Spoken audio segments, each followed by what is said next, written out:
Appreciate کرتے ہیں اس بات کہ یہاں کے جو چیف منسٹر ہے انہوں نے اچھا اقدام کیا ہے کہ ہر جگہ سبیلیں لگائی ہوئی ہیں امام حسین علیہ السلام کے نام پر، اور اسی طرح حکومتیں ترقی کرتی ہیں۔ کوئی قائد لاؤ، کوئی رہبر لاؤ، کوئی سربراہ لاؤ، کوئی ولی لاؤ، کوئی وسیع لاؤ، کوئی خلیفہ لاؤ، کہ جس نے یہ کہا ہو کہ اگر ہم نہ ہوتے تو وہ پہچانا ہی نہ جاتا تو شرک ہو جائے گا، علی کو حسن اللہ نہ کہا تو شرک ہو جائے گا، علی کو عین اللہ نہ کہا تو شرک ہو جائے گا، علی کو وجہ اللہ نہ کہا تو شرک ہو جائے گا، علی کو ید اللہ نہ کہا تو شرک ہو جائے گا۔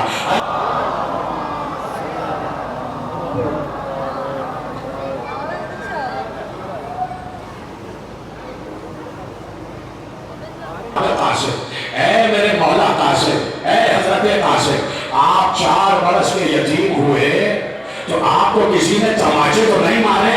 مدد، اے امام مدد، یہ عجیب بچہ تھا جو زمین پر گرا تو اس نے آواز دی، اماں میں گر گیا، اماں میں گر گیا۔ حسین تک قاسم کی آواز پہنچی، 2 بھائیوں نے حملہ کیا۔ شیطان اللعین الرجیم، بسم اللہ الرحمن الرحیم، الحمدللہ المعروف۔ السلام علیکم مومنین، ویلکم ٹو نیو ولاگ۔ آج میں موجود ہوں ٹھوکر نیاز بیگ لاہور میں۔ سلام ہو کربلا کے اس شہید پر جس کے جسم کے ٹکڑے اس کی عمر سے زیادہ تھے۔ ہائے قاسم، ہائے قاسم۔ مومنین، علامہ اسجد رضا عابدی صاحب خطاب فرما رہے ہیں، تو بنا کسی دیری کے سٹارٹ کرتے ہیں آج کا ولاگ۔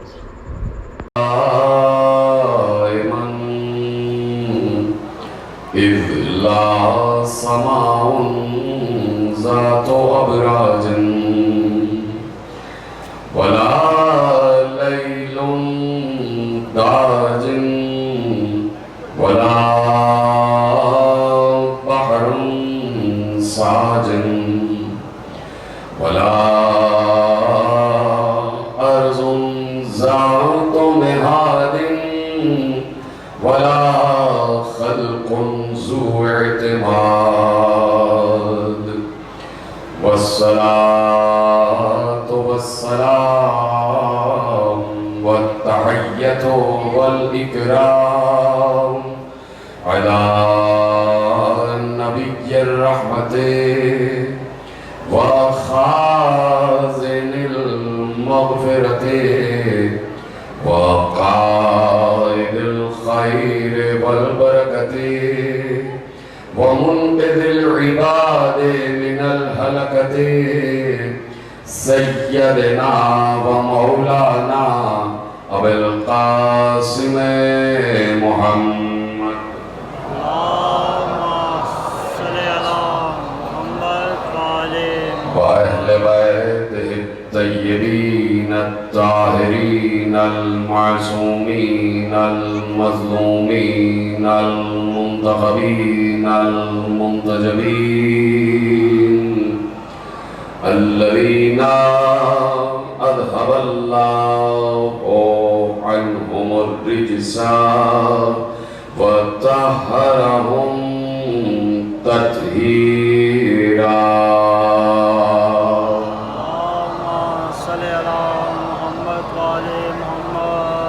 أما بعد فقد قال الله سبحانه وتعالى في محكم كتابه المجيد وفرقانه الحميد وقوله الحق، بسم الله الرحمن الرحيم، يعرفون نعمة الله ثم ينكرونها وأكثرهم الكافرون۔ صلوات پڑھے محمد و آلہ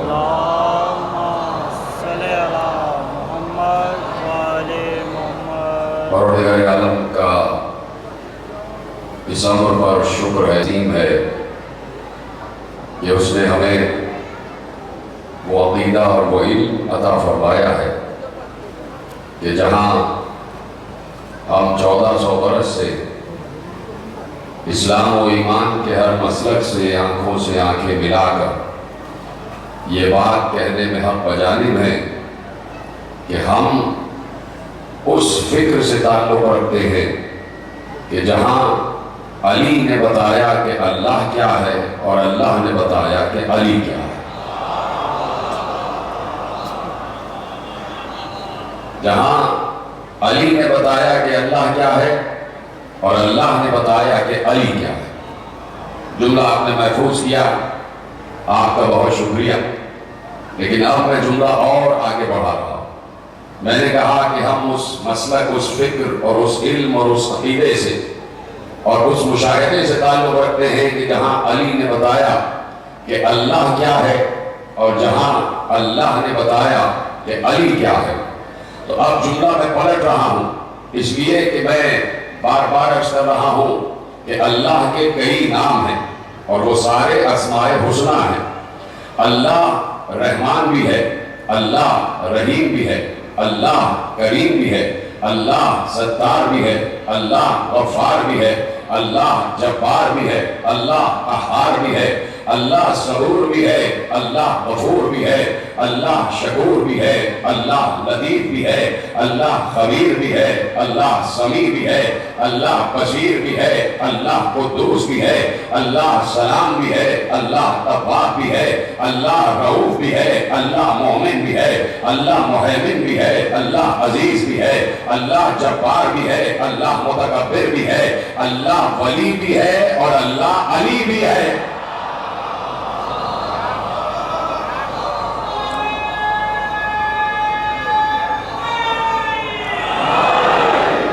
جاؤ پڑھو، اللہ کے نام لکھ تو دیے ہیں شاہراہوں پر،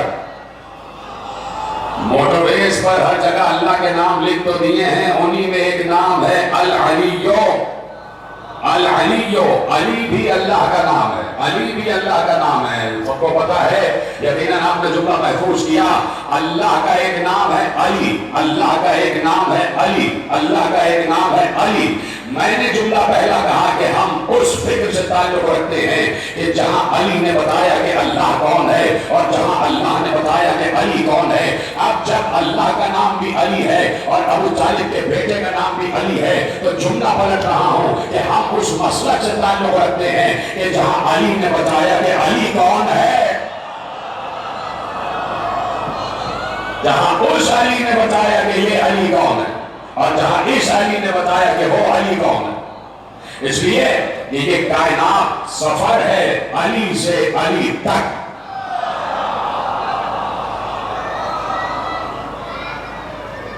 ایک سفر ہے علی سے علی تک اور یہ سفر طے ہوا ہے محمد مصطفیٰ کے ذریعے، یعنی مصطفیٰ وہ وسیلہ ہے کہ جس نے علی کو علی تک پہنچایا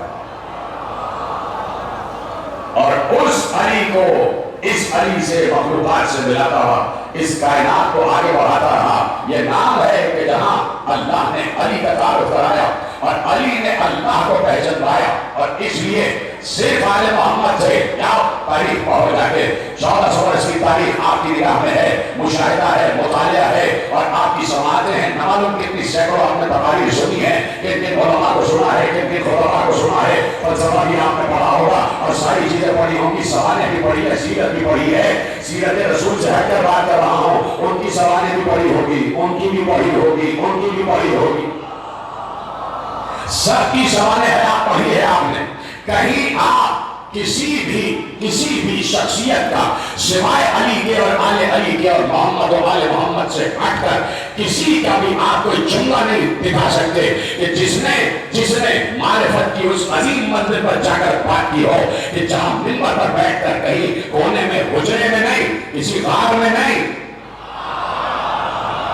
کہیں چھپ کر نہیں، پاپا کے بہل مجمع کی آنکھوں سے آنکھیں ملا کر کہا ہو کوئی رہنما لاؤ، کوئی قائد لاؤ، کوئی رہبر لاؤ، کوئی سربراہ لاؤ، کوئی ولی لاؤ، کوئی وسیع لاؤ، کوئی خلیفہ لاؤ، کہ جس نے یہ کہا ہو کہ اگر ہم نہ ہوتے تو وہ پہچانا ہی نہ جاتا۔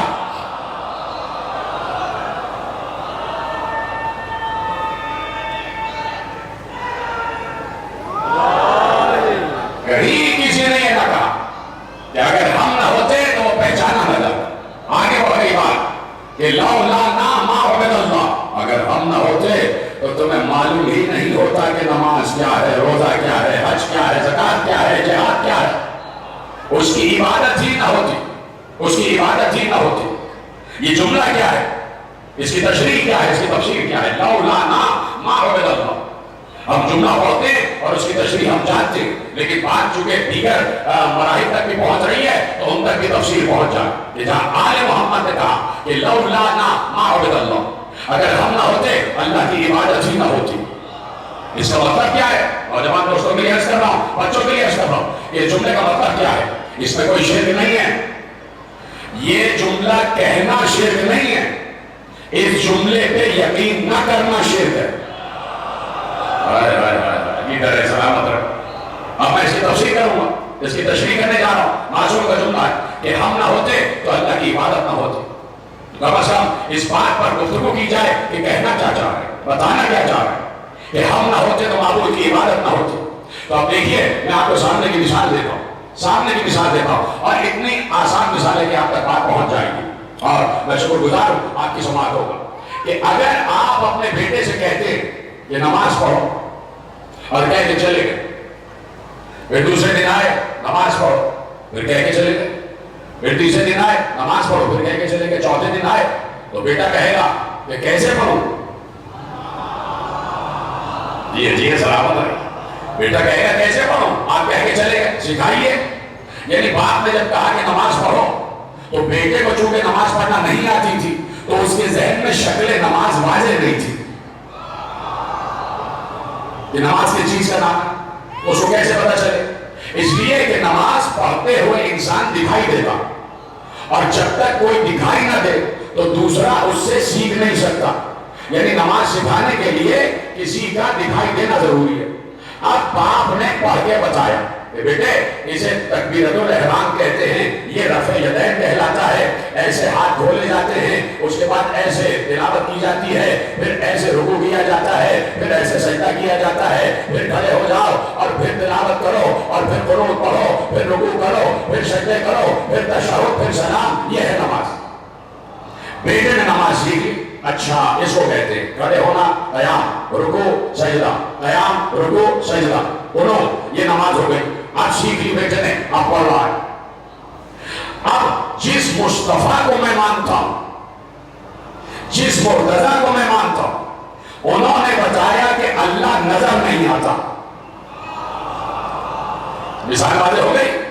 لولا ما عبد اللہ، ہم نہ ہوتے تو عبادت نہ ہو پاتی۔ سمجھا رہا ہوں؟ جس مصطفیٰ و مرتضیٰ کو ہم مانتے ہیں انہوں نے بتایا کہ اللہ نظر نہیں آتا۔ ارے جب مصطفیٰ کو معراج میں نظر نہ آیا تو مولوی کو جمعرات میں کیسے نظر آ جائے؟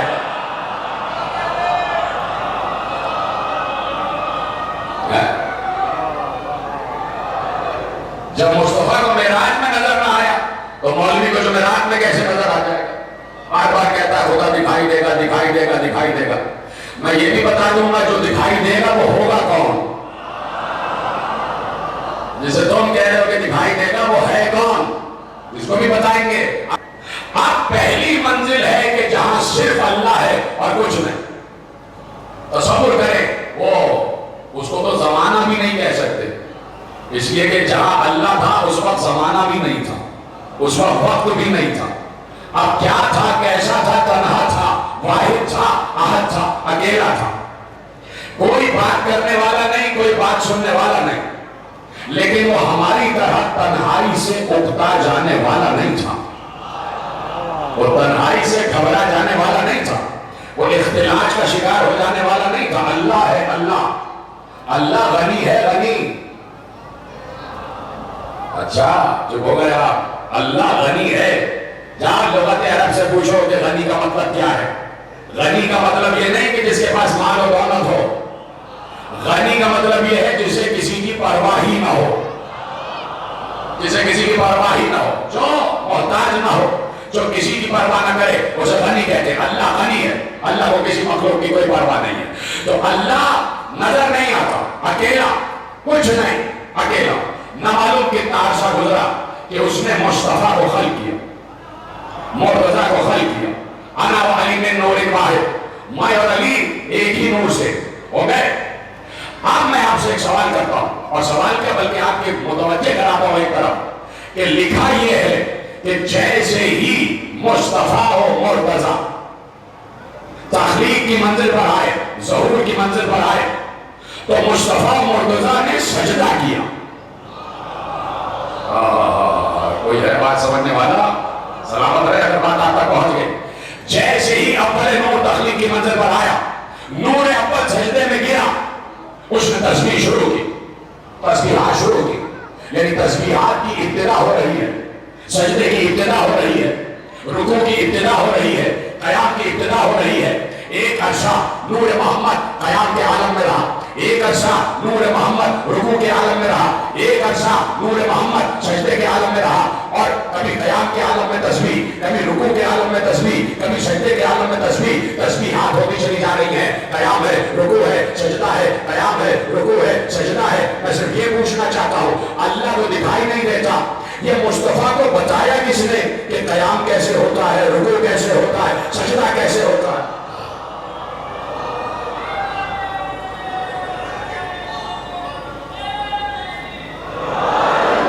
بھائی کیسے معلوم ہوا کہ اسے صلاۃ کہتے ہیں؟ یہ قیام ہے، یہ رکوع ہے، یہ سجدہ ہے۔ لولا نام عبد اللہ، اب نہ ہوتے تو اللہ کی عبادت نہ ہو پاتی۔ سوال قائم کیا گیا ہے ابھی کہ بھائی جب اللہ دکھائی ہی نہیں دیتا تو کس نے بتایا کہ قیام کیا ہے، رکوع کیا ہے، سجدہ کیا ہے؟ قیام کیا ہے، رکوع کیا ہے، سجدہ کیا ہے؟ اگر اذان تک بات پہنچ جائے تو آخری آدمی تک مجھے جواب ضرور دینا، ہاتھ بلند کر کے ضرور بتا دینا۔ اگر آوازیں نہ نکل سکے تو ہاتھ بلند کر کے ضرور بتا دینا۔ دو ہی جواب آ سکتے ہیں، یا تو اللہ نے دکھائی دے کر بتایا کہ ایسے سجدہ کرتے ہیں، یا پھر اللہ نے کہا جو تم نے کیا ہے یہی نماز ہے۔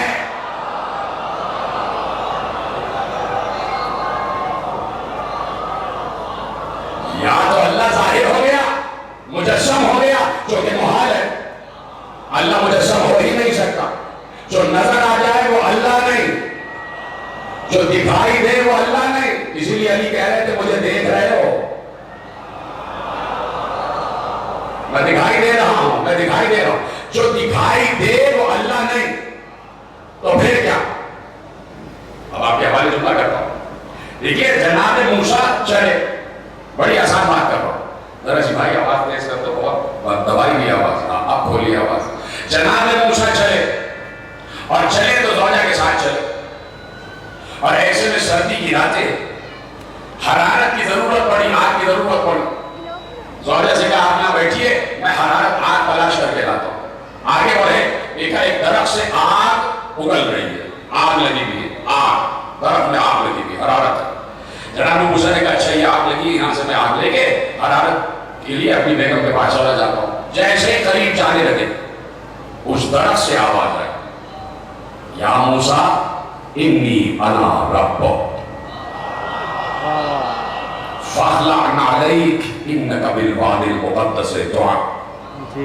درخت سے آواز آئی، بلا تشبیہ تک کے درخت ہے تو اس سے آواز آ رہی تھی۔ ادھر سے آگ روشن، شعلے نکل رہے تھے سبز اور نیلے رنگ کے، اور اس میں سے آواز آ رہی تھی یا موسیٰ انی انا ربک، اے موسیٰ میں تمہارا رب،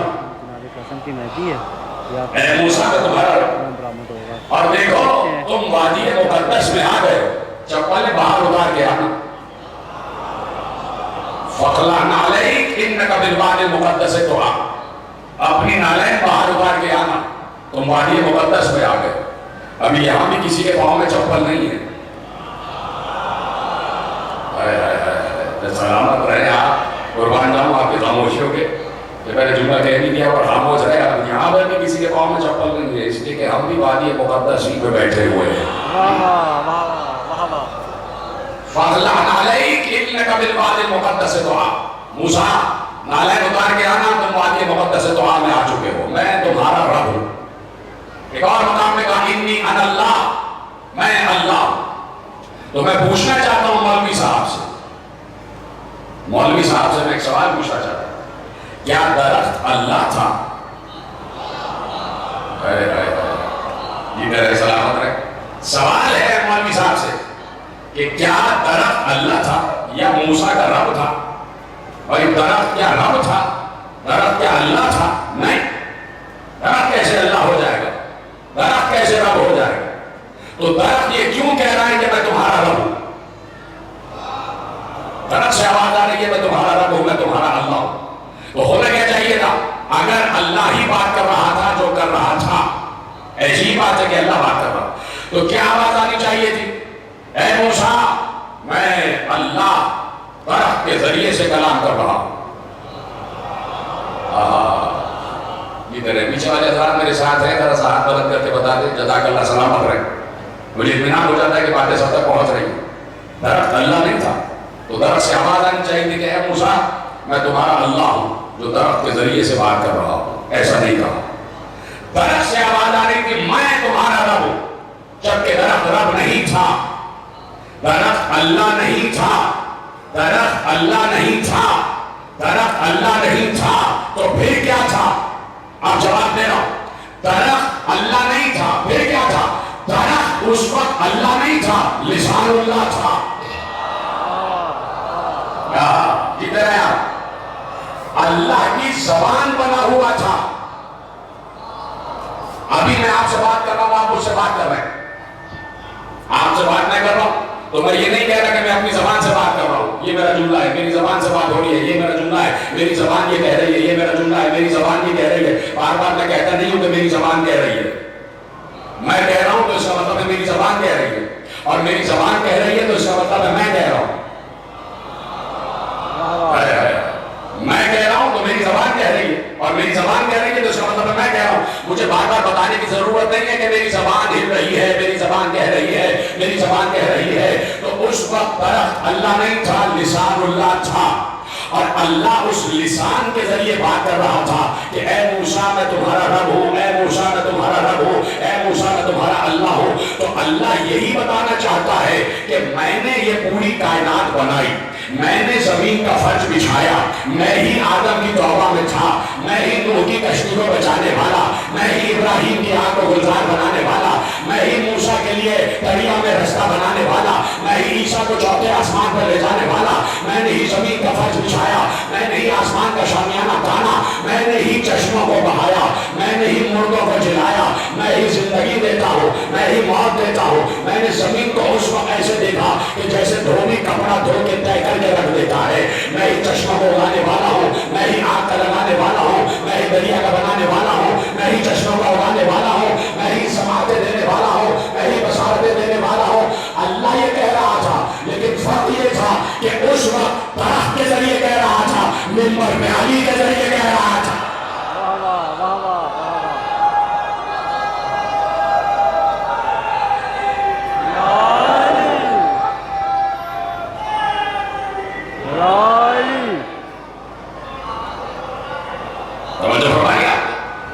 کہ بھائی درخت لسان اللہ نہیں، اللہ نہیں، لسان اللہ تھا.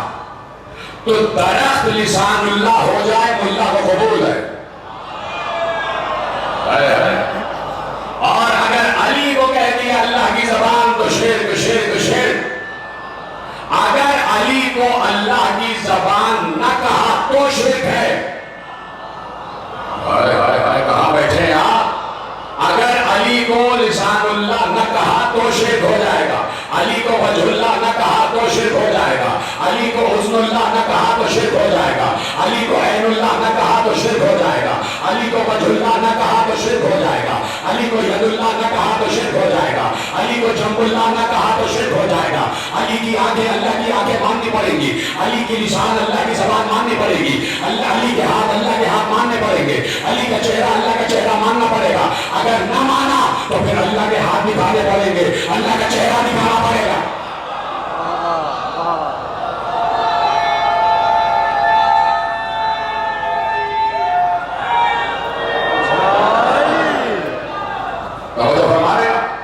نہیں تو پھر اللہ کا جسم دکھانا پڑ جائے گا.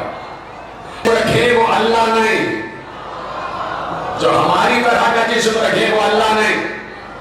قرآن میں اللہ نے کہا ہے، ید کا تذکرہ کیا ہے، کہا کہ بھئی ید اللہ مغلول. یہ یہودی کہتے ہیں اللہ کے ہاتھ بندھے ہوئے ہیں. اللہ نے کہا ہمارے ہاتھ بندھے ہی نہیں، ہمارے ہاتھ تو کھلے ہوئے ہیں. دیگر سلامت رہے. بل یداہ مبسوطتان، اللہ کے دونوں ہاتھ کھلے ہوئے ہیں، اللہ کے ہاتھ بندھے نہیں ہیں. تو اللہ کے ہاتھ کا ذکر ہے تو لا پھر اللہ کے ہاتھ دکھاؤ. اللہ کے ہاتھ دکھانے پڑیں گے، اللہ کے کان دکھانے پڑیں گے، اللہ کا چہرہ دکھانا پڑے گا، اللہ کا پورا جسم دکھانا پڑے گا. اور جو جسم میں آ جائے وہ اللہ نہیں ہے. اس لیے کسی زبان کو اللہ کی زبان، کسی چہرے کو اللہ کا چہرہ، کسی کان کو اللہ کا کان، کسی آنکھ کو اللہ کی آنکھ تسلیم کرنا پڑے گا. تب جا کے ایمان مکمل ہوتا ہے، تب جا کے شرک سے بچو گے. شرک بڑی موذی بیماری ہے، بڑا گناہ عظیم ہے شرک. شرک نہیں معاف کرتا اللہ، سب کچھ معاف کر دے گا، شرک معاف نہیں کرے گا. سب کچھ معاف کر دے گا، شرک معاف نہیں کرے گا. ان الشرک لظلم عظیم، شرک سب سے بڑا ظلم ہے. شرک سب سے بڑا ظلم ہے، سب سے بڑا ظلم ہے. ابھی میں نے جو سوچا ہے وہ روکتا ہوں، ابھی جو میں نے سوچا تھا وہ روکتا ہوں. ابھی میں آپ کو ایک جملہ حوالے کرتا ہوں، اور آپ کی سنی بھی بات ہے، سنی بھی آیت ہے، اس لیے کہ سب قرآن پڑھے میں ماشاءاللہ.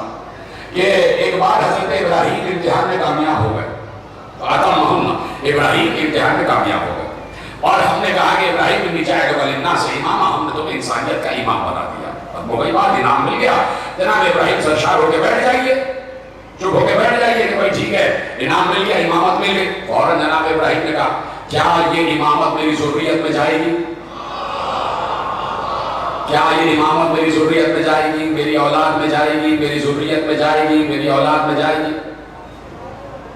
تو اللہ نے کہا جائے گی، لیکن ظالموں کے پاس نہیں جائے گی. لا ینال عہد الظالمین، میرا یہ عہدہ، میرا یہ عہدہ، یہ امامت اللہ کا عہدہ ہے، اللہ کی دی ہوئی امامت ہے، اللہ کا دیا ہوا منصب ہے.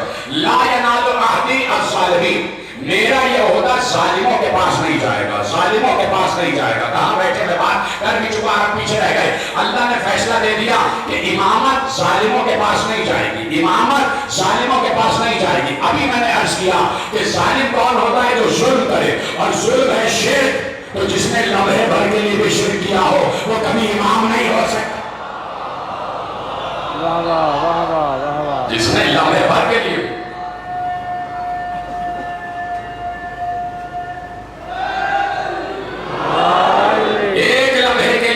شرک میں مبتلا رہا ہو، اس تک امامت نہیں پہنچے گی، اس تک امامت نہیں پہنچے گی. دیکھیے حضرت ابراہیم اللہ کے دوست ہے، خلیل، اللہ کے دوست ہے، اللہ کے خلیل ہے. اور حضرت ابراہیم ہی کی اولاد میں اللہ کے محبوب کو بھی آنا ہے، اتنا عظیم نبی ہے. تو کوئی تصور بھی نہیں کر سکتا کہ اللہ کا کوئی نبی اللہ سے دعا مانگے اور اللہ اس دعا کو قبول نہ کرے. یہ تو تصور بھی نہیں ہو سکتا، تصور بھی نہیں ہو سکتا. دعائیں دیر سویر قبول ہوتی ہیں، کچھ دعائیں دیر سے قبول ہوتی ہیں، کچھ جلدی قبول ہو جاتی ہیں. اب میں آپ کو ایک واقعہ سناتا ہوں کہ دعائیں دیر میں اور جلدی کیوں قبول ہوتی ہیں. اجازت ہے بھائی، دعا کی بات آ رہی ہے اور میں دعا ہی سے اپنے مدعا تک آؤں گا، دعا سے مدعا تک آؤں گا. تو بھائی حضرت ابراہیم نکلے اپنے گھر سے اور کسی کام سے جا رہے ہیں، دیکھا ایک طرف ایک صاحب کھڑے ہوئے ہیں جو نماز پڑھ. اب دیکھیے یہ حجت کا اختیار بتا رہا ہوں، یہ جو اللہ کی حجت ہوتا ہے اس کے پاس ہوتی ہے اتھارٹی. کسی مولوی، مفتی، مجتہد، عالم و عالم کے پاس یہ اتھارٹی نہیں ہے. جو حجت خدا کے پاس ہوتی، جو معصوم کے پاس ہوتی، ٹھیک ہے، وہ اتھارٹی میں بتا رہا ہوں. حضرت ابراہیم جا رہے اور ایک شخص نماز پڑھ رہا ہے، دیکھ رہے نماز پڑھ رہا ہے. حضرت ابراہیم نے تھوڑا سا اس کو سنا، پسند آیا، اس کی نماز، اس کی تلاوت حضرت ابراہیم کو اچھی لگی. تھوڑی دیر کھڑے رہے کہ چلو میں سنتا ہوں، سنتے رہے، اچھی عبادت کر رہا تھا. ان کا دل چاہا کہ اس سے بات کرو. اب اس کی عبادت طویل ہوتی جا رہی ہے، طویل ہوتی جا رہی ہے، نماز لمبی ہو گئی. حضرت ابراہیم کہہ رہے اتنی لمبی نماز کر دی اس نے، میں اس سے بات کرنا چاہوں. اب حضرت ابراہیم نے اپنا اختیار استعمال کیا.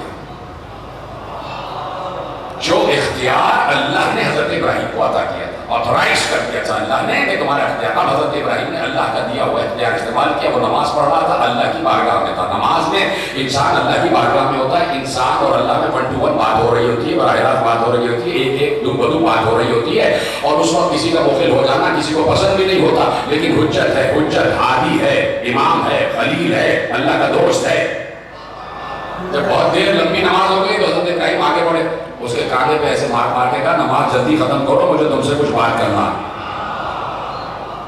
کہ جلدی اپنی عبادت ختم کرو، مجھے تم سے کچھ بات کرنا ہے. یعنی آپ کو معبود میں رابطہ توڑوا دیا. کہاں بیٹھے ہیں آپ کو معبود میں رابطہ منقطع کروا دیا. فوراً اس نے نماز ختم کی. جی کون ہے آپ؟ جو آپ نے ہماری نماز چھوڑنے کا. کہ بات یہ ہے کہ ہم جا رہے ہیں، ہمیں تمہارا طریقہ عبادت بہت اچھا لگا. حضرت ابراہیم کا پر لطف لہجہ، لطیف پیرایہ گفتگو، اتنے پیار بھرے لہجے میں بات کی کہ وہ ٹھنڈا ہو گیا. کہ بھائی تمہاری عبادت کا طریقہ ہمیں بہت اچھا لگا، بہت اچھی عبادت کر رہے تھے، دل چاہ رہا تھا تم سے بات کریں. سنو، کیا ایسا ہو سکتا ہے کہ تھوڑی دیر کے لیے ہم تمہارے مہمان بن جائیں؟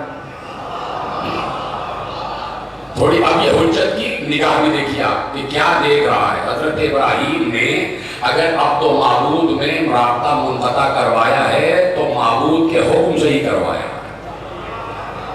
ابھی ثابت ہونے جا رہی ہے بات، ابھی ثابت ہو جائے گی بات کہ معبود کے حکم سے ہی کروایا. ابھی تھوڑی دیر کے لیے ہم تمہارے مہمان بن سکتے ہیں؟ اس نے کہا بیا تشریف لائیے. یہی پہاڑ کے پیچھے ایک دریا ہے، دریا پار کر کے میرا گھر ہے. حضرت ابراہیم کو وہ گھر لے گیا. اس کو تہذیب کہتے ہیں، اس کو اخلاق کہتے ہیں. لے کے آیا، گھر میں بٹھایا بڑے احترام سے. اب پوچھا اس شخص نے کہ اب آپ بتائیے آپ کیوں میرے پاس آنا چاہتے تھے، آپ میرے مہمان کیوں بننا چاہتے تھے؟ کہا بھائی تم نے ایسی عبادت کی کہ دل چاہ رہا ہے کہ ہم تم ساتھ مل کے بیٹھ جائیں اور میں دعا کروں تم آمین کہو، اور تم دعا کرو میں آمین کہوں. اس نے کہا بات تو ٹھیک ہے لیکن میں دعا نہیں مانتا، میں نے دعا ماننا چھوڑ دی. حضرت ابراہیم نے کہا کہ دعا ماننا چھوڑ دے. کہا 3 سال سے ایک دعا مانگ رہا تھا وہ قبول نہیں ہوئی تو میں نے دعا ماننا چھوڑ دی. حضرت ابراہیم نے کہا دیکھو بات یہ ہے کہ بعض دعائیں جلدی قبول ہو جاتی ہیں، بعض دیر میں ہوتی ہیں، بعض قبول ہوتی ہیں، بعض نہیں ہوتی. کہ جس شخص کی آواز اللہ کو بہت اچھی لگتی ہے، اللہ فرشتوں سے کہتا ہے اس کی دعا کو ابھی قبول نہ کرنا، دیر کرو دیر کرو، اس لیے کہ اگر اس کی دعا قبول ہو گئی تو یہ مانگنا چھوڑ دے گا، مانگنا چھوڑ دے گا، اس کی آواز میرے پاس نہیں آئے گی. کہ جس کی دعا دیر سے قبول ہوتی ہے اللہ کو اس کی آواز پسند ہوتی ہے، اور جس کی دعا بعض اوقات جلدی قبول ہو جاتی ہے اللہ کہتا ہے جلدی سے اسے دے دو، اس کی مکروہ آواز میں سننا نہیں چاہتا. یہ ایکسیپشنل کیسز ہے کہ جہاں ہم کعبے کے دروازے سے لپٹ کے دعا مانگتے ہیں، منت مراد مانگتے ہیں، اس سے ہٹ نہیں ہوتی. تو یہ تم بتانا پسند کرو گے کہ تمہاری کون سی دعا تھی جو 3 سال تک قبول نہ ہوئی اور تم نے دعا مانگنا چھوڑ دیا.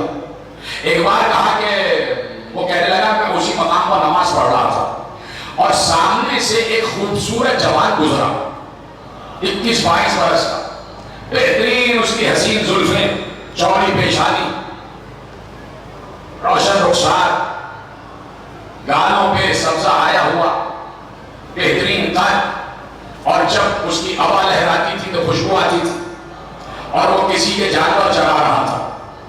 میں نے اس سے پوچھا کہ یہ جانور تمہارے ہیں؟ تو اس نے جس لطیف پیرائے میں جواب دیا میں اس کی طرف اور کھنچ گیا. یہ بڑا بہادر لڑکا ہے، بڑا پرسوز لڑکا ہے، پتہ نہیں کس کی تربیت ہے. تو میں نے کہا کہ یہ جانور تمہارے ہیں؟ اس نے کہا یہ میرے بابا کے جانور ہیں، میں ان کے جانور چرا رہا ہوں. کہا کہ کیا آپ یہ بات بتانا پسند کریں گے کہ آپ کے بابا کا نام کیا ہے؟ تو اس نوجوان نے کہا میرے بابا کا نام ہے خلیل اللہ. میرے بابا کا نام ہے خلیل اللہ، اللہ کا دوست. یہ کہا اور وہ نوجوان چلا گیا. میں نے اسی وقت سجدے میں سر رکھا اور میں نے کہا پروردگار اگر اس روئے عرش پر تیرا کوئی خلیل ہے تو مجھے اس سے ملوا دے. 3 سال سے دعا مانگ رہا ہوں، دعا قبول نہیں ہو رہی. حضرت ابراہیم کھڑے ہوئے، گلے سے لگا کر کہا آج تیری دعا قبول ہو گئی.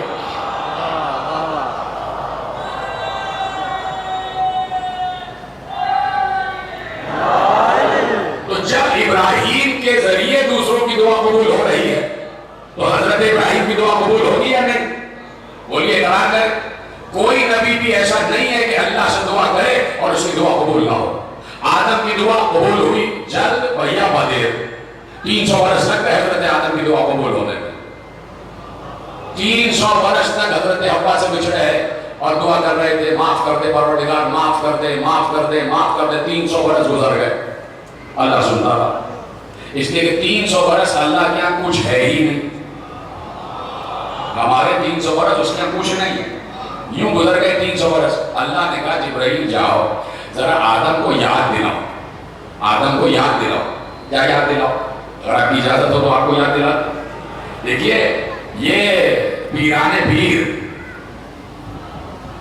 جن کو دستگیر کہتے ہیں، جن کے یہ بڑی روایتیں مشہور ہیں کہ توحید گر رہی تھی اور انہوں نے سنبھال لیا، اللہ نعوذ باللہ پھسل رہا تھا، انہوں نے سنبھال لیا، اس لیے ان کو دستگیر کہا جاتا ہے. میرے بس آپ کی بات مان لیتے ہیں.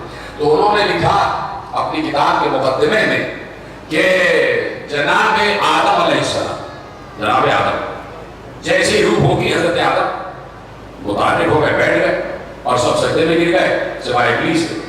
حضرت آدم نے عرش کی طرف دیکھا، 5 انوار چمک رہے تھے،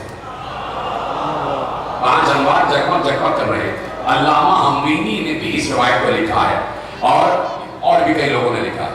تو جگمگ جگمگ کر رہے ہیں انوار. تو حضرت آدم نے پوچھا پروردگار کیا تو نے مجھ سے پہلے بھی کوئی مخلوق خلق کر دی؟ تو اللہ نے تعارف کرا، یا آدم، یا آدم ہؤلاء الخمسة الذین من ذریتک، اے آدم یہ 5 ہیں، یہ 5 انوار ہیں اور یہ تمہاری ذریت میں ہوں گے، یہ تمہاری اولاد میں ہوں گے. حضرت آدم نے خوش ہو کے دیکھا یہ تو مجھ سے پہلے ہیں، میری ذریت میں ہوں گے. فوراً آواز آئی وَلَوْلَا هُمْ لَمَا خَلَقْتُكَ، آدم خاموش ہو جاؤ، آدم خاموش ہو جاؤ. یہ بات بھی یاد رکھو کہ تمہاری ذریت میں ہیں، لیکن یہ بات بھی یاد رکھو اگر یہ نہ ہوتے تو تم بھی نہ ہوتے. لَوْلَا هُمْ لَمَا خَلَقْتُكَ، اگر یہ نہ ہوتے تو تمہیں خلق نہ کیا جاتا.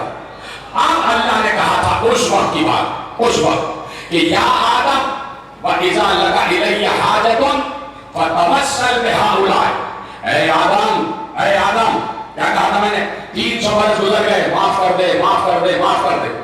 اللہ تک آواز آدم پہنچی ہی نہیں. بڑی بات کہہ دی میں نے، آپ خاموش ہو گئے. 300 برس آدم جیسا خلیفۃ اللہ کہہ رہا ہے معاف کر دے، معاف کر دے، معاف کر دے. اللہ تک آواز پہنچی ہی نہیں.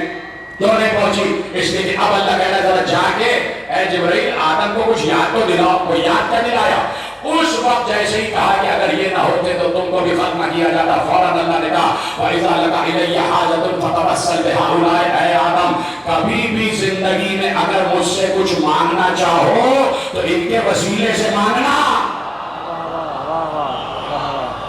جب بھی مجھ سے کچھ مانگنا چاہو تو ان 5 کے وسیلے سے مانگنا. تو حضرت آدم کی دعا قبول ہوئی، چاہے دیر سے ہی ہوئی لیکن ہوئی پنجتن کے وسیلے سے. حضرت آدم کی دعا بھی قبول ہوئی، حضرت نوح کی دعا بھی قبول ہوئی کہ اللہ عذاب لیا، عذاب آ گیا. حضرت ابراہیم کی دعا، حضرت موسیٰ کی دعا، حضرت عیسیٰ کی دعا. اب یہ ساری دعاؤں میں بیچ میں سے ایک دعا کے حوالے کرتا ہوں کہ حضرت ابراہیم نے دعا مانگی اور میں نے کیا کہا؟ ان الشرک لظلم عظیم، شرک سب سے بڑا ظلم ہے اور جو ظلم کرے وہ ظالم ہے، یعنی مشرک سب سے بڑا ظالم ہے، سب سے بڑا ظالم ہے مشرک. ٹھیک ہے. اب حضرت ابراہیم نے دعا مانگی، کعبے کی دیواریں اٹھاتے اٹھاتے اٹھاتے پورا کعبہ تیار ہو گیا، بیٹھ کے اللہ سے دعا مانگ رہے اور کہہ رہے پروردگار اس شہر کو امن کا شہر قرار دے. رب اجعل ھذا البلد آمنا، پروردگار اس شہر مکہ کو امن کا شہر قرار دے. قبول ہوئی دعا یا نہیں؟ بھائی شہر مکہ شہر امن ہے. پہلی دعا یہ مانگی کہ پروردگار اس شہر کو شہر امن قرار دے. اب دوسری دعا مانگی وَجْنُبْنِي وَبَنِيَّ أَن نَعْبُدَ الْأَصْنَامَ، مجھے اور میری اولاد کو بت پرستی سے محفوظ رکھ. کون کون ہے میرے ساتھ دینے والا؟ ہے کوئی میرا ساتھ دینا؟ سلامت رہے، سلامت رہے. وَجْنُبْنِي وَبَنِيَّ أَن نَعْبُدَ الْأَصْنَامَ، مجھے اور میری اولاد کو، مجھے اور میرے بیٹوں کو، مجھے اور میری ذریت کو، مجھے اور میری آل کو، مجھے اور میری اولاد کو کس چیز سے؟ بت پرستی سے محفوظ رکھ، بت پرستی سے محفوظ رکھ، بت پرستی سے محفوظ رکھ. پہلے تو مجھے ہاتھ اٹھا کے بتاؤ کہ تمہیں یقین ہے کہ آدم کی دعا قبول ہوئی؟ قبول ہوئی. سلامت رہے. حضرت ابراہیم کی دعا قبول ہو گئی. یہ سب کو یقین ہے کہ یہ ہو ہی نہیں سکتا کہ ابراہیم دعا مانگے اور اللہ قبول نہ کرے. ابراہیم دعا مانگے اور اللہ قبول نہ کرے. تو جب ابراہیم نے دعا مانگی کہ وجنبنی وبنیہ ان نعبد الاصنام، مجھے اور میری اولاد کو، مجھے اور میرے بچوں کو، مجھے اور میرے بیٹوں کو، اللہ کے نبی کہہ رہے ہیں کہ مجھے اور میری اولاد کو بت پرستی سے محفوظ رکھ، بت پرستی سے محفوظ رکھ، یعنی شرک سے محفوظ رکھ، یعنی مشرک نہ بنا، یعنی بتوں کی پوجا نہ کرو. تو اب آپ سب نے اقرار کیا کہ حضرت ابراہیم کی دعا قبول ہو گئی. جب قبول ہو گئی تو ایک بار پیغمبر نے کہا چچا آپ میرا خطبہ پڑھائیں، چچا آپ میرا خطبہ پڑھائیں، چچا آپ میرا نکاح پڑھائیں. ابو طالب نے ایک بار خطبہ نکاح کا آغاز کیا، الحمدللہ الذی جعلنا من ذریۃ ابراہیم. واہ واہ واہ واہ واہ واہ.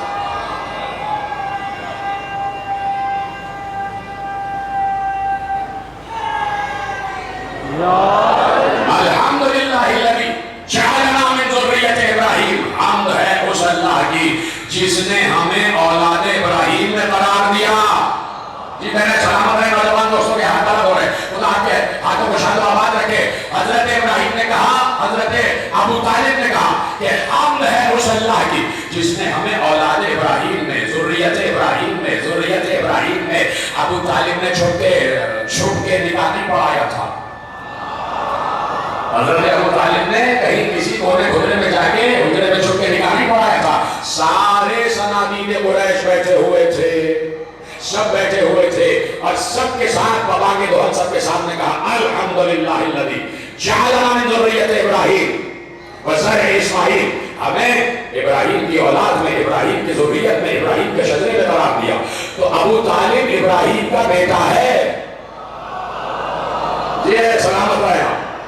ابو طالب ابراہیم کا بیٹا ہے. باتیں رہ جاتی ہیں، دو ہی باتیں رہ جاتی ہیں، یا تو ابو طالب کو کافر مان کر ابراہیم کو جھٹلا دو، یا ابو طالب کو مسلمان مان کر ابراہیم کا اقرار کرو. ابراہیم کا اقرار کرو.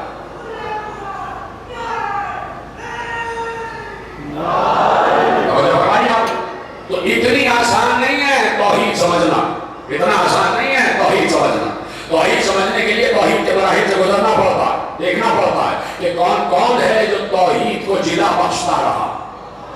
ارے ہائے ہائے ہائے، حضرت ابراہیم کا یہ جملہ خود توحید ہے، خود توحید ہے. تو اب بات میں شرک، اور شرک سب سے بڑا ظلم ہے. شرک سب سے بڑا ظلم ہے. لے جائیے جملہ دے رہا ہوں آپ کے حوالے. بہت اچھا سنا آپ نے، خدا آپ کو شاد و آباد رکھے. لیکن یہ جملہ بھی ویسے ہی وصول کیجیے گا جیسے اب تک آپ نے تقریر میں وصول کیا. شرک سب سے بڑا ظلم ہے، شرک سب سے بڑا ظلم ہے. دیکھیے اللہ نے کہا سبحان اللہ عما یشرکون. کچھ بھی کر لو تم، اللہ کی ذات میں تم شریک بنا ہی نہیں سکتے. اللہ کا کوئی شریک ہو ہی نہیں سکتا. کچھ بھی کر لو تم، کسی کو بھی کہہ دو یہ بت ہے، یہ فلانا ہے، فلانا ہے. اللہ اللہ ہی رہے گا، بندہ بندہ ہی رہے گا، خالق خالق ہی رہے گا، مخلوق مخلوق ہی رہے گی، معبود معبود ہی رہے گا، عابد عابد ہی رہے گا. کچھ بھی کرو سبحان اللہ عما یشرکون، یہ جو کچھ بھی کہتے ہیں اللہ اس سے بلند ہے. تو پھر شرک کیا ہے؟ پھر شرک کیا ہے؟ اگر آپ کی اجازت ہے عرض کر دوں. شرک بتا رہا ہوں. شرک امر الناس بمعرفتنا. میرے ساتھ میں امام موسی کاظم علیہ الصلوۃ والسلام.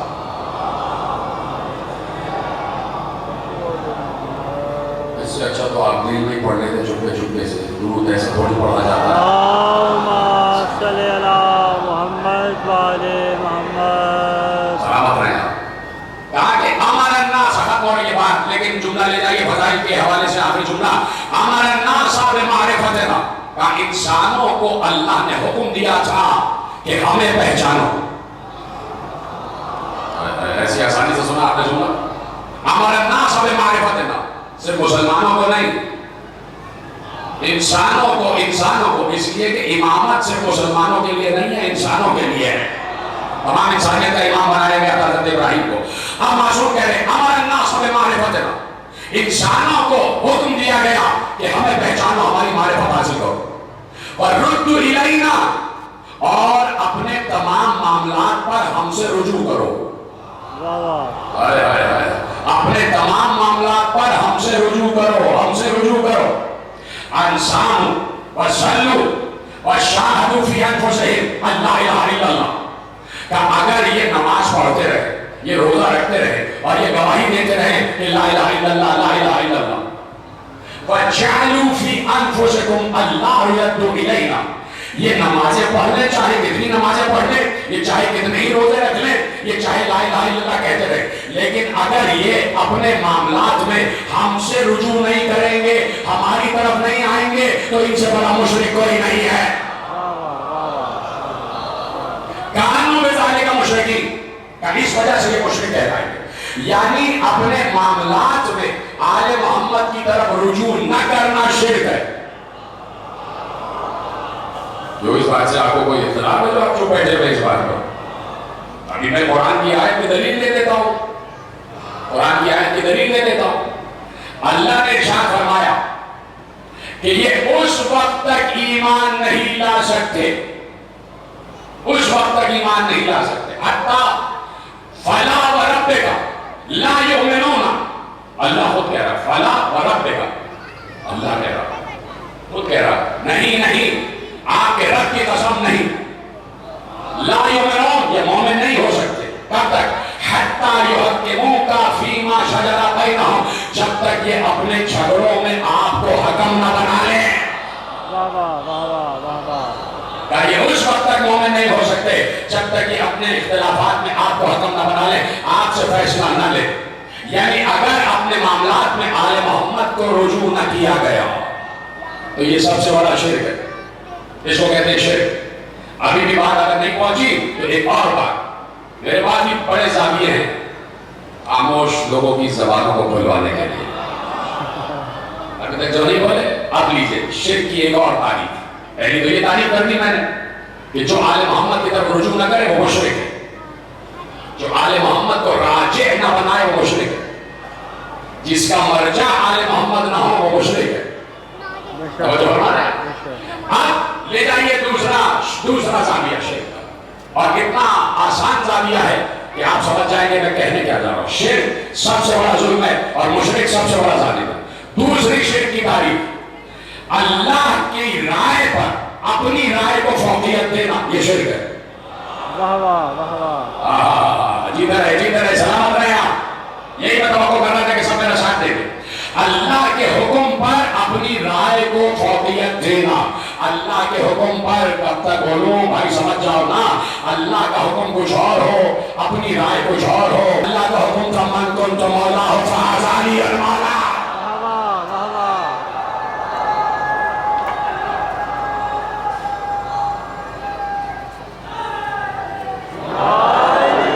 اللہ کا حکم تھا کہہ دو من کنت مولا ہو فہذا لی المولا, یہ اللہ کا حکم تھا. اب اس حکم پر کوئی اپنی رائے لے آئے تو اس سے بڑا کوئی مشرک نہیں. اپنی رائے کو فوقیت دے دیا تو اس سے بڑا شرک نہیں, اس لیے کہ اللہ کی رائے میں شریک ہو رہے ہو. اللہ کچھ کہہ رہا ہے اور تم اس کے پیرالل کچھ اور لے کے آ رہے ہو, تو یہ ہے شرک. اس لیے کہ اللہ جیسا دوسرا اللہ تو بنا ہی نہیں سکتے, وہ شرک تو ہو ہی نہیں سکتا. اللہ جیسا کوئی دوسرا اللہ بنا ہی نہیں سکتے. بت بناؤ گے مٹی کا بناؤ گے, مٹی کا خالق اللہ ہے. بت بناؤ گے گیہوں کا بناؤ گے, گیہوں کا خالق بھی اللہ ہے. بت بناؤ گے آٹے کا بناؤ گے, آٹے کا خالق بھی اللہ ہے. بت بناؤ گے حلوے کا بناؤ گے, حلوے کا خالق بھی اللہ. یہ سارے بت یہ مکے والے بناتے تھے, مکے والے سارے بت بناتے تھے. لکڑی کا بھی بنا لیا, آٹے کا بھی بنا لیا, حلوے کا بھی بنا لیا, گیہوں کا بھی بنا لیا, جو پیسی اس کا بھی بت بنا لیا, مٹی کا بھی بنا لیا. سفر پہ جاتے تھے تو کبھی جو کا بت لے گئے, کبھی حلوے کا بت لے گئے, کبھی گیہوں کا بت لے گئے. کہا بھائی کیوں؟ بھوک لگے گی تو انہی بتوں کو کھا بھی لیں گے. ایسی بدبخت قوم گزری ہے جو اپنے خداؤں کو کھا جاتی تھی, جو اپنے خداؤں کو کھا جاتی تھی. کوئی ایسی بھی کچھ قوم گزری ہے جو اپنے بیٹوں کو کھا جاتی تھی. وہ سمجھ گئے جو نہیں سمجھے تو میرا سلام. کچھ ایسی بھی قوم گزری ہے جو اپنے بیٹوں کو کھا گئے.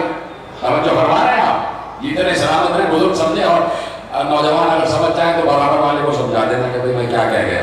توجہ ہے آپ کی.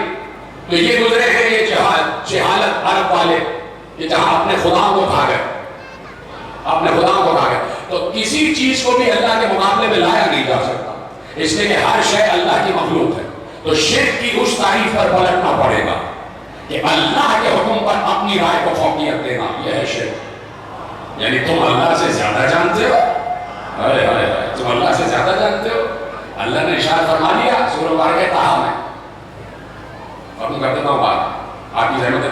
بالکل ختم کر رہا ہوں بات آخری بالکل.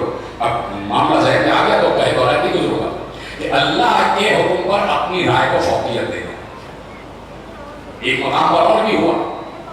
اللہ نے جناب موسیٰ سے کہا کہ اِنَّا فَتَنَّا قَوْمَكَ مِن بَعْدِكَ فَأَزَلَّهُمُ السَّامِرِيُّ. کہا کہ معاملہ کو یاد ہے کہ جناب موسیٰ چلے گئے 30 راتوں کے لیے اور قوم پر خلیفہ بنا کے گئے اپنے بھائی کو. جی سلامت رہے. قوم پر خلیفہ بنا کے گئے اپنے بھائی کو. وَخْلُفْنِي فِي قَوْمِي. جناب ہارون سے کہا تو میری خلافت کرو میری قوم پر. 30 دن کے لیے گئے. جب 30 دن کے لیے نبی قوم کو چھوڑ کر جا رہا ہے تو بغیر خلیفہ چھوڑ کر نہیں جا رہا. جو قیامت تک جا رہا ہوگا کیا بغیر خلیفہ چھوڑ کر جائے گا؟ 30 دن کے لیے گئے. 10 راتیں اور اللہ نے بڑھا دی. 30 دن کے لیے کہہ کے گئے. اب جب 31 میں رات بھی نہیں آئے تو پریشانی ہو گئی. نہیں آئے تو بھائی اور راتیں بڑھ گئی اور اب اللہ نے کہا فَتَنَّاكَ قَوْمَكَ مِن بَعْدِكَ. یہ جو کچھ ہوا نا کہ ہم نے تمہاری راتیں بڑھا دی. وجہ یہ تھی کہ ہم تمہاری غیر موجودگی کے ذریعے تمہاری قوم کا امتحان لینا چاہ رہے تھے. جی طرح سلامت رہے جیسے آپ نے جملہ سمجھا ہے سوائے آپ کے کوئی سمجھ نہیں سکتا تھا. ہم تمہاری غیر موجودگی کے ذریعے تمہاری قوم کا امتحان لینا چاہ رہے ہیں. وَأَزَلَّهُمُ السَّامِرِي. سامری نے ان کو بھٹکا دیا. یعنی ہم نے بنایا تھا ہارون کو, سامری نے بنا دیا بچڑا. اب بچڑے کو آگے لیے جاؤ جہاں تک جا رہا ہے. کہا جب سامری بچڑا بنا لے تو اس کا مطلب یہ نہیں ہے کہ ہم راضی ہیں. ہم قوم کا امتحان لے رہے ہوتے ہیں. ہمارا والا مانو گے یا اپنا والا مانو گے؟ کہا ہم نے امتحان لیا. تو اس طرح میں نے اس لیے عرض کیا کہ یہ ایک توحید کا تسلسل ہے کہ اس کو سمجھنا بہت ضروری ہے کہ شرک شرک شرک شرک شرک یہ سب شرک چھوڑ دو بیتوں کی باتیں. علم شرک, تعزیہ شرک, تابوت شرک, جھولا شرک, ماتم شرک, زنجیر شرک, تاما شرک, جلوس شرک. یہ تو آپ کی جو چیف منسٹر ہے ان کا شکریہ. اس وقت پورے پنجاب میں انہوں نے سبیلیں لگوائی ہوئی ہیں. بڑی اچھی بات ہے. ہم اپریشیٹ کرتے ہیں اس بات کو کہ یہاں کی جو چیف منسٹر ہے انہوں نے اچھا اقدام کیا ہے کہ ہر جگہ سبیلیں لگائی ہوئی ہیں امام حسین علیہ السلام کے نام پر. اور اسی طرح حکومتیں ترقی کرتی ہیں. جتنی خدمت حسین ہوگی اتنی ہی حکومت حسین ہوگی. بات یاد رکھیے گا. جتنی خدمت ہوگی حسین ابن علی کی اتنی ہی حکومتیں مضبوط ہوتی چلی جاتی ہیں. ابھی ہمارے سندھ میں پتہ نہیں کیا ہو گیا کہ مسلسل سبیلوں کو توڑا جا رہا ہے. وہ الگ سندھ کا معاملہ ہے. لیکن پنجاب میں بہرحال میں خوشی اس بات پر. تو تعزیہ شرک, تابوت شرک, جھولا شرک, ماتم. اچھا اب میں اس ساری شرک کی تعریف کو جو ابھی میں نے دی ہے ہٹا رہا ہوں. عالم اسلام شرک کس چیز کو کہتا ہے؟ اللہ کا شریک, اللہ جیسا کسی کو بنا دو. تو یہ جھولا جو رکھا ہے یہ ہم نے اللہ بنایا. اچھا تو تمہاری نگاہ میں جھولا اللہ جیسا ہے. کہاں بیٹھے ہیں آپ کی نگاہ میں اللہ جو ہے جھولا جیسا ہے. اس کا مطلب ہے شرک ہم نہیں کر رہے, شرک آپ کر رہے ہیں. آپ نے اللہ کی شکلیں بنائی ہوئی ہیں. آپ نے اللہ کی شکلیں بنائی ہوئی. ہم تو جھولے کو اللہ نہیں مانتے, ہم تو علم کو اللہ نہیں مانتے, ہم تو تعزیے کو اللہ نہیں مانتے, ہم تو تابوت کو اللہ نہیں مانتے. اس کا مطلب ہے کبھی آپ کا اللہ تابوت جیسا ہو جاتا ہے, کبھی جھولے جیسا ہو جاتا ہے, کبھی علم جیسا ہو جاتا ہے. تو آپ اپنا اللہ ٹھیک کریں, ہمارا مولا ٹھیک ہے.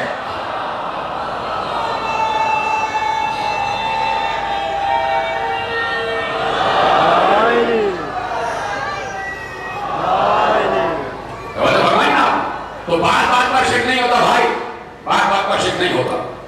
اگر کوئی شیطان جیسی شکل بنا کے لے آئے تو وہ شیطان میں شرک ہو گیا. تو ہمیں تو بہت سے نظر آتے ہیں